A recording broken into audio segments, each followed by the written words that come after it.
The chandeliers sparkled above the linen-covered tables as Cynthia Wexler strutted into the restaurant, her heels tapping with authority.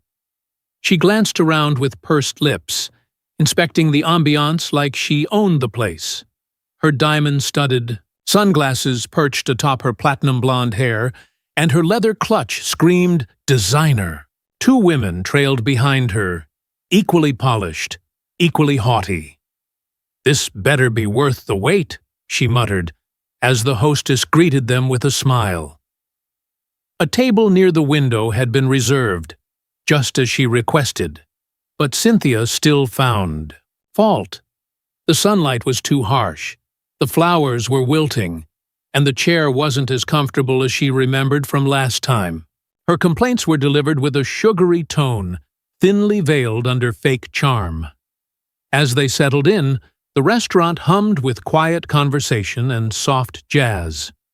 Patrons sipped expensive wine, forks tapped on porcelain plates, and servers moved with silent efficiency. Then Malik appeared, neatly dressed in a black vest and crisp white shirt, a notepad in hand, his posture poised and confident. "Good afternoon, ladies. May I start you off with some drinks?" he asked, his voice calm and even. Cynthia's smile vanished the second she looked up. Her eyes narrowed, and her nostrils flared slightly. Barely noticeable, but unmistakable to anyone paying attention. She leaned slightly toward one of her friends and whispered, "Interesting choice for front service." She turned back to Malik, her tone syrupy but sharp.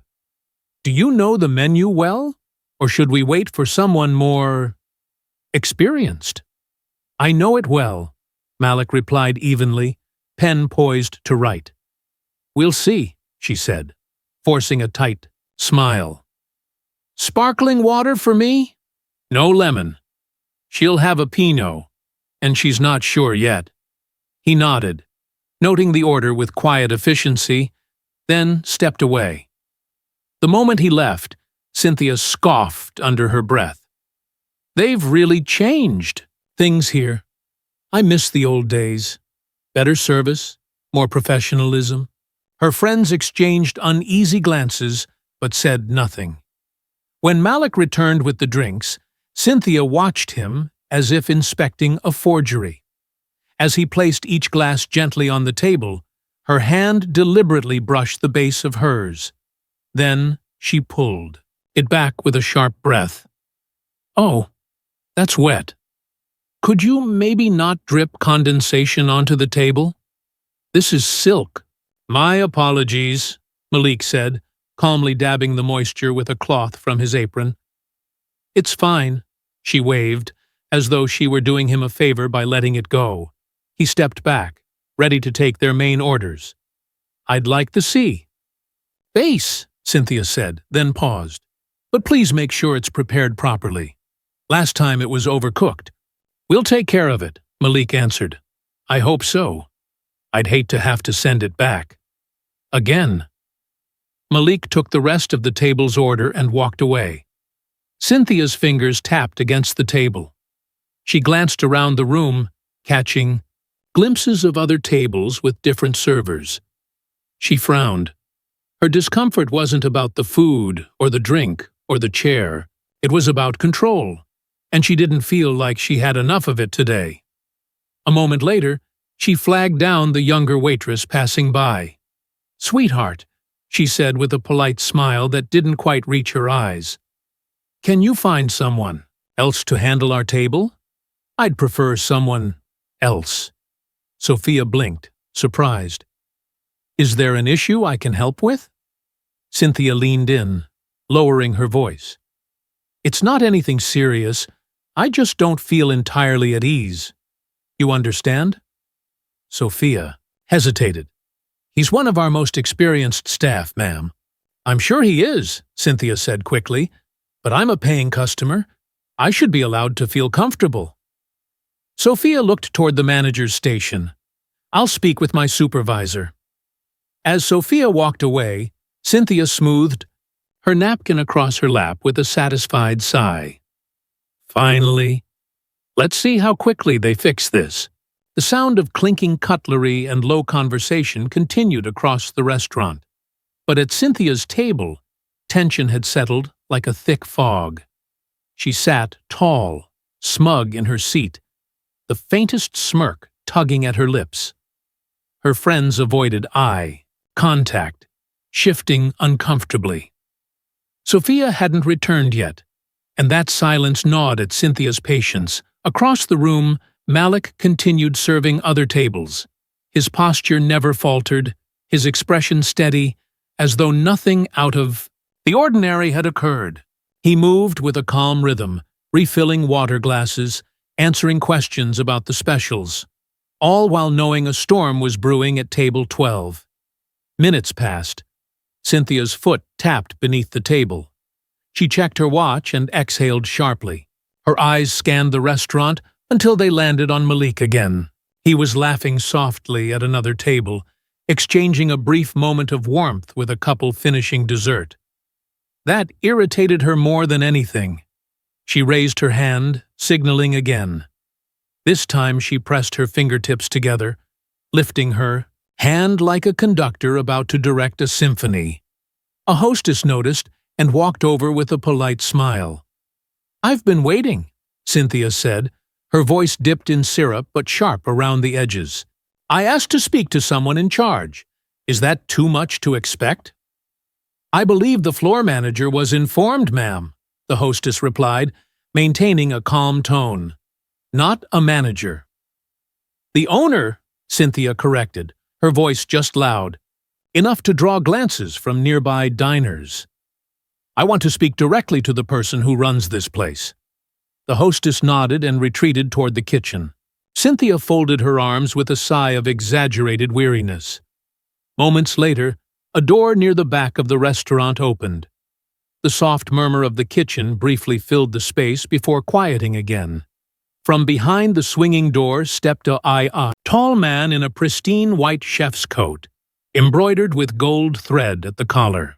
He walked with quiet authority, wiping his hands on a towel before folding it neatly across his forearm.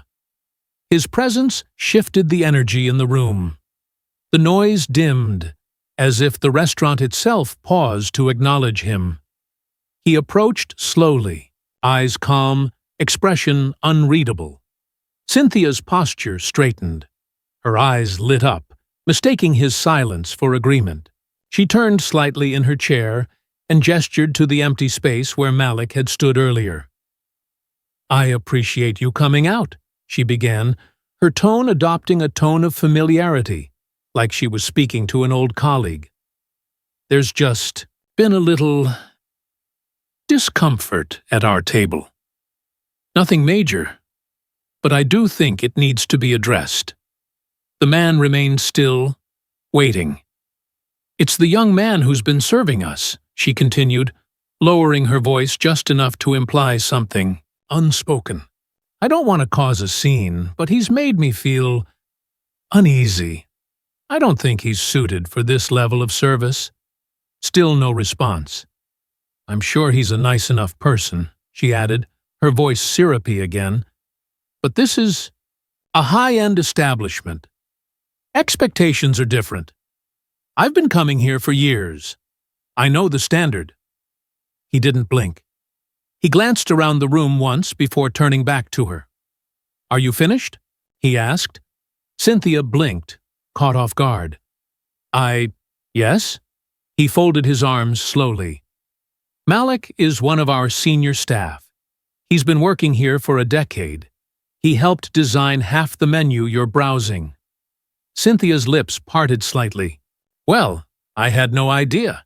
He doesn't look—" "Don't finish that sentence," the chef interrupted, his voice calm but piercing. Her mouth snapped shut. "I'm Chef Donovan Carter," he continued. "I built this restaurant from the ground up.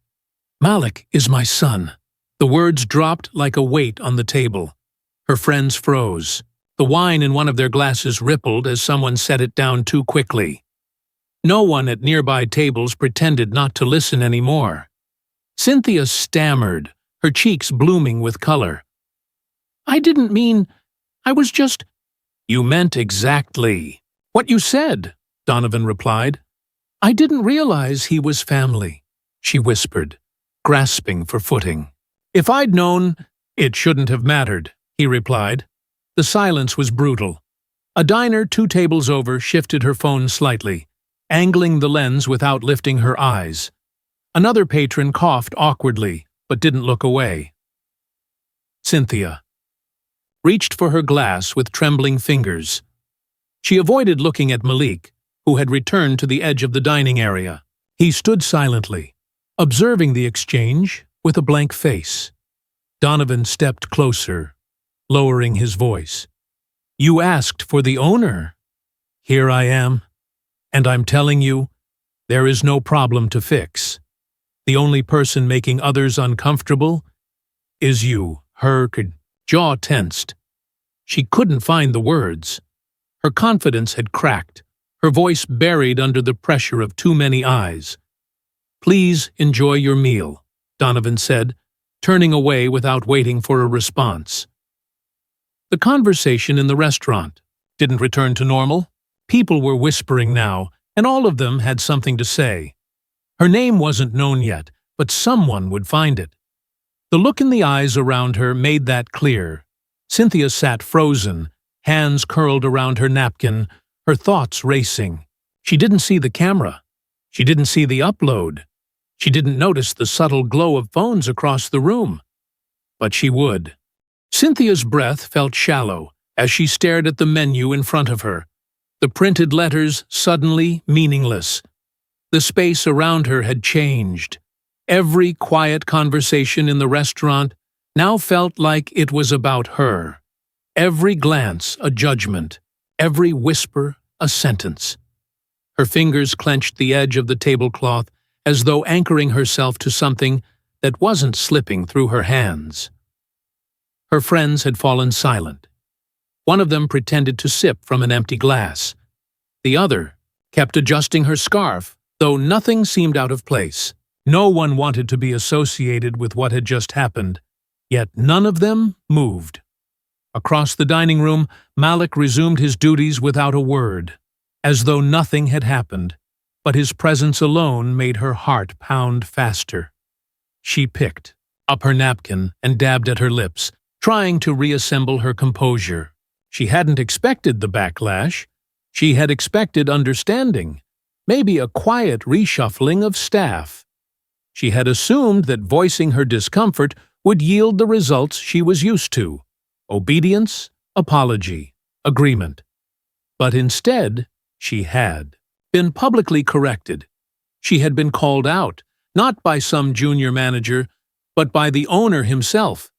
And worse, that man she'd tried to remove was not only respected, but connected in a way she hadn't seen coming. Her hands trembled as she reached for her water. Across the room, the same young woman who had subtly recorded the earlier moment was tapping her screen. Cynthia's eyes met hers for a second. The girl didn't look away. She gave a slow blink, as if to say, "Yes, you're seen." A phone buzzed faintly at a neighboring table. A patron showed his screen to his partner. They both stared, then turned their heads slightly in her direction. Cynthia's stomach twisted. She looked down at her own phone, but the notifications had already started. 1 text, then 3, then a call. A familiar name flashed on her screen. Someone from the city's fundraising council. She ignored it. Another message lit up. A screenshot. A tweet. Entitled "Woman tries to kick black waiter out. Turns out he's the owner's son." Karma served fresh, her jaw tightened as she read it. Beneath it, the video. Grainy, but clear enough. Her voice. Her face. The expression she wore when she said she felt uneasy. It was all there. The play count climbed. 4,000. 9. 15. It didn't stop. Comments multiplied beneath it. Some laughed. Others raged. Her name wasn't tagged yet, but it was only a matter of time. The internet had a way of finding everything. She locked her phone and slid it under her purse. Maybe it would pass. Maybe it would get lost in the shuffle of the day's scandals.